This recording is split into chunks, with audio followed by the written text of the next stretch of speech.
The bubble breather is a device that I frankly invented to address the condition called overinflation of the lung. The natural history of the progression of COPD causes overinflation or trapped air. The lung progressively overinflates to compensate for shortness of breath. With emphysema, it destroys the elasticity of the lung, so the recoil of the chest naturally overinflates the lungs. Why is it a problem? Because as the lung overinflates, the diaphragm loses its contour, which is naturally a dome. As it overinflates, it becomes flatter and flatter and inefficient as a muscle of breathing. So what we do to reverse that is deflate the lung by a process I call bubble breathing, and which is embodied in this device. Interestingly enough, what happens when you use this exercise is that the lung deflates, the diaphragm resumes its dome position, and breathing becomes better. Let me demonstrate how this exercise is performed.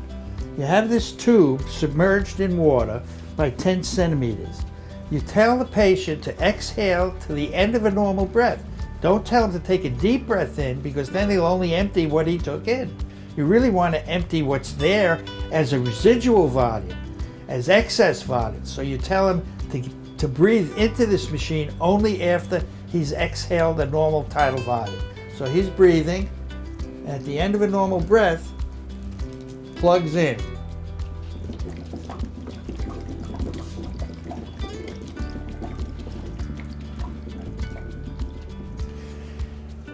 See how much air you could empty that's trapped? That's a single breath. Catch your breath and do it again. End of a normal breath.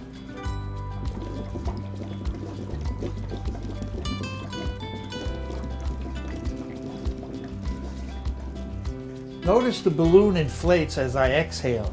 Patients enjoy this because it gives them an endpoint for the exercise and teaches them exactly how much air they can empty in a single performance.